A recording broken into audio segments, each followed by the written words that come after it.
What's up, Bills Mafia? I am your host, Devin Long, and this is the Down South Bills podcast. Please don't forget to like, share, comment, and subscribe. And with that being said, let's get into the podcast.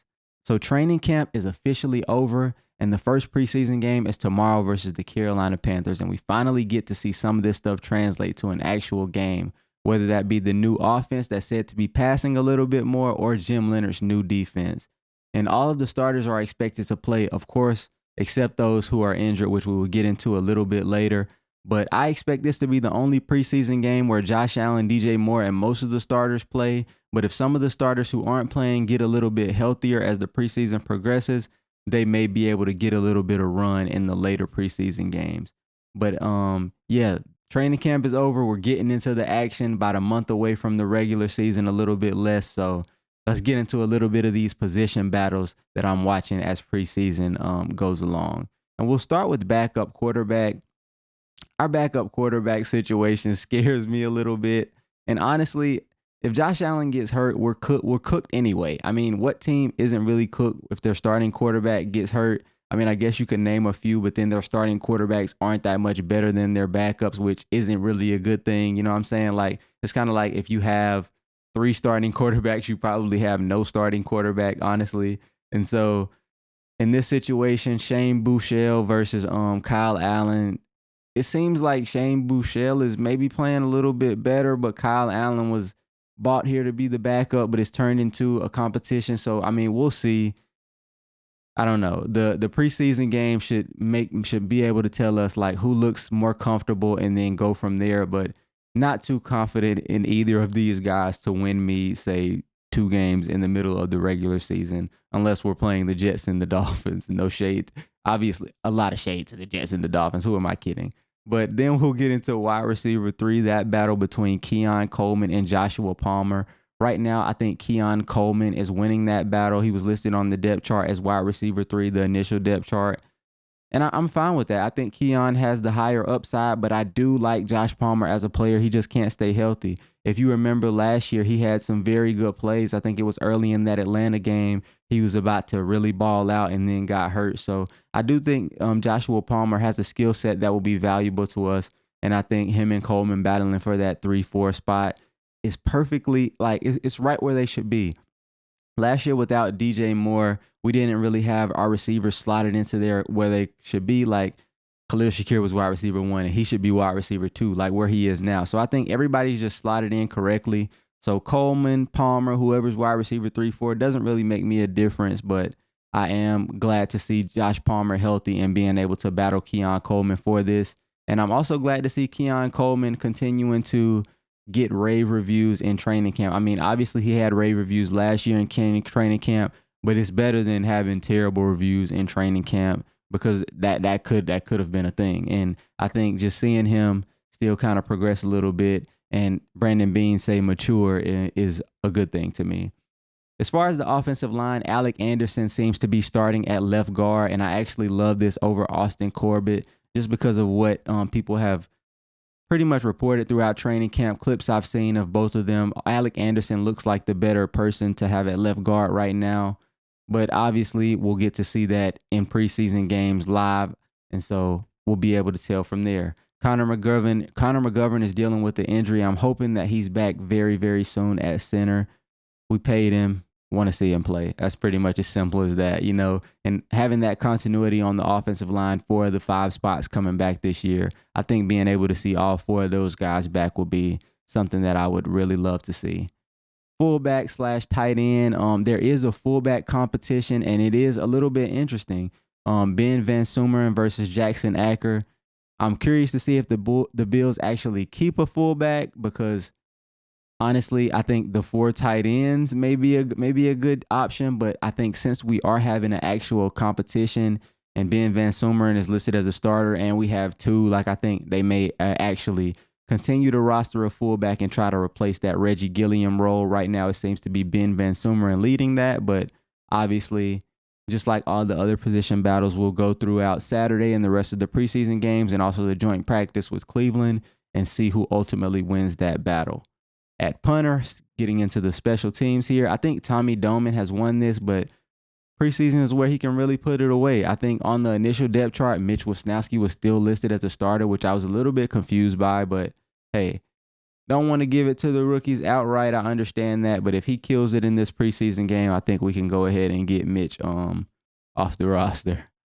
Sorry, Mitch, but and then getting into cornerback as well, Maxwell Harrison appears to have won the CB2 battle, but he's a little bit injured right now, banged up, along with some of the other guys that I mentioned. We'll get into that a little bit more, but he's a little bit banged up. So when the starters come out on Saturday tomorrow, it's going to be IGB. And so IGB getting a little bit more opportunities there. Hey, if he keeps getting those opportunities, he could very well jump Max Harrison. Not saying that that's something that I'm going to anticipate happening. But hey, with those opportunities, if he balls out and continues to ball out while Maxwell Harrison is out and Maxwell Harrison doesn't get back soon, it could be up in the air, because you have to remember that IGB was drafted for Jim Leonhard's defense. And Jim Leonhard did say earlier that Maxwell Harrison was a man corner. I don't want to act like Jim Leonhard doesn't like Maxwell Harrison, because Jim Leonhard out of his mouth said Maxwell Harrison is a man corner. And a lot of people were getting caught up. Hey, Maxwell Harrison only played zone at Kentucky. Well, Kentucky ran zone. They're not going to change the scheme just for him. Like, you run what your college runs. Like, I don't think just because he ran zone at Kentucky means he can't run man at all. And Jim Leonhard is telling you that by saying in his press conference during training camp that Maxwell Harrison is indeed a man corner, because he has all the characteristics to be a man corner. Now, will he may get beat up by bigger receivers? Sure, maybe. But then we could put CB on those guys and not even worry about that, Christian Benford. So if a team has two big receivers, you may throw IGB in there, give him a look if Maxwell Harrison is getting absolutely burned. But I think Maxwell Harrison is going to be able to hold his own this year as CB2. I think IGB was brought in for depth, and I think he'll be some good depth. And I think if he carves out a role, that'll be great, and that'll mean that, hey, he's playing good, and you can never have too many good players on the team. But as far as cornerback, CB4 is a little bit of a concern for me. I think it's Kenai Walker right now, who's beat out the rookie Toriano Pride so far. But Kenai Walker is injured going into this preseason game. So Kenai Walker, hey, here's your opportunity to jump back in as a guy who was drafted versus an undrafted guy and hopefully make some plays in the preseason. But I wouldn't mind if we brought in another veteran at cornerback. I honestly think it may be a little bit necessary. But honestly, getting into the next position, I think this position to bring in a veteran is even more necessary. So I won't necessarily stress the CB4 too much, but I do think we should maybe bring in a CB4 veteran just to kind of be in that room, and just in case we have injuries, because Christian Benford and Maxwell Harrison have dealt with injuries throughout the year. So want to make sure we have enough depth there. But more depth needed, I think, guaranteed at the linebacker spot. Linebacker 4 scares me bad. So right now we have Terrell Bernard, Dorian Williams, and Caleb Alarms-Orr, who I'm really excited for. But then after that, it gets shaky. You know what I'm saying? We have Joe Andreessen and a haul of other guys. I don't even think Joe Andreessen is leading that. He's just the one that comes to top of mind right now. There's some other guys in there battling for that linebacker 4 spot. Sorry that those names are skipping me right now. I should have put them right here in my notes. But yeah, the fact that I don't know who the linebacker 4 is off the top of my head means that, hey, we need to go get a linebacker 4. We have Jimmy Charlo in there. I just remember his name off top, yes. But I think we definitely need a veteran in the room, someone like maybe Shaq Thompson. Shaq Thompson's still out there, so maybe think about bringing Shaq Thompson in. But very excited about Caleb Alarms-Orr and excited to see what he does in this preseason game.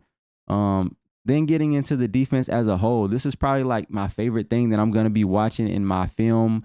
When I break down the film after the game, while I'm watching the game, I'm going to be looking at the defense and how the scheme is playing. It's going to be very interesting to see the Bills in a different defense. Are they going to be more attacking? Are they going to produce more pressure? Is that visible in the preseason game? Because I know we aren't necessarily scheming for a preseason game. So we'll see. I'm very excited to see how the safeties are being used, and basically every part of the defense is something that intrigues me. So on my post-game pod, you'll probably hear me talking a lot about how the safeties move and how the defense is playing and what coverages they're running and who's where and all of that, because that's something that really intrigues me, as it is a new scheme going from a 4-3 to a 3-4. And then getting into punt return, I think McCole Hartman is probably the guy at punt return, but I do want to see Dante Pettis get a real opportunity here. I think Hartman's upside is obvious. When we got him last year, he had a big return, but I think the muffing is honestly something that I just don't love. He had a muff last year and was hurt after the muff. Like I don't know. I feel like your upside is great, but hey, if you go out there and then one time you give me a 20-yard return, great. But if you're fumbling at the next one and you're giving it to the other team, like, I don't know how good of a trade-off that is. Like, I'd much rather, and I don't want to say much rather, but if Khalil Shakir is just going to fear catch the ball, I'd much rather have that than turning the ball over, because we do need to see Josh Allen, the best quarterback in the league, with the ball versus, McCole Hartman turning it over or giving us an extra 20 yards here or there. So if Pettis is reliable, I think this can be a legitimate competition. And hey, McCole Hartman is number 1. Skylar Bell always wore number 1. So I think he's going to eventually get that number on this team anyway. So if McCole Hartman is released, I don't think Skylar Bell will necessarily hate that, which is bad to say. It's just a number, but things to note. And then we'll get into the injuries as I come to a close a little bit. CJ Gardner-Johnson is injured. Cole Bishop is injured. Ty Johnson, Kenai Walker, Skylar Bell, Maxwell Harrison, Connor McGovern, all dealing with injuries. Sean McDermott. I mean, wow. That's crazy, right? Crazy, right? So used to Sean McDermott being the coach that was just about to say Sean McDermott about talking about the injuries. But no, we actually know it's not Sean McDermott because, hey, Joe Brady is talking about the injuries a lot different. He said the injuries are lower body injuries, and he didn't give a timetable on any of them. So we'll see if any of these guys get back sooner, day to day, week to week. We're not sure. He's keeping it close to the vest, and hey, he can do that until the regular season. So we'll see if any of these guys suit up. I don't think any of these guys were going to suit up on Saturday because none of them practiced on Thursday. So yeah, but what I want to see from Saturday, I don't care about the final score. I just want to see the starters look sharp. I want no unnecessary injuries. I want us to get out as healthy as possible. I want to see how the new defense operates, see what the offense looks like, and what position battles, like who's winning that, who's visibly winning that to me, not necessarily who's on the depth chart or who people have talked about as when. I want to see for myself who's winning the position battles in a game setting and go from there and make my own analysis. And so I really just want to see who separates themselves. And next week, we do have a joint practice with the Cleveland Browns. I'm very excited to cover that and talk to you guys about that. That'll be interesting. That'll tell us maybe even more than a preseason game, getting to see our guys going up against another team's starters. We'll get to see DJ Moore versus Denzel Ward, those types of things. Get a close look at their strange little quarterback competition there, and more competitive reps. Competition is key here, getting ready for the regular season. So more competition is a good thing. Saturday is important, of course, but not the final verdict on any of these position battles or anything by any stretch of the imagination, because we do still have 2 more preseason games and we have a joint practice. So we'll see how everything goes. But actually, finally, back to football. We're not in training camp. We got actual games, not real games, but we got games. You know what I'm saying? We got preseason games. So excited for that. And a lot of the questions are about to start getting answered as far as the position battles. And I'm excited to see who wins and excited to see this team play again. So with that being said, please don't forget to like, share, comment, subscribe, all of that, and go Bills.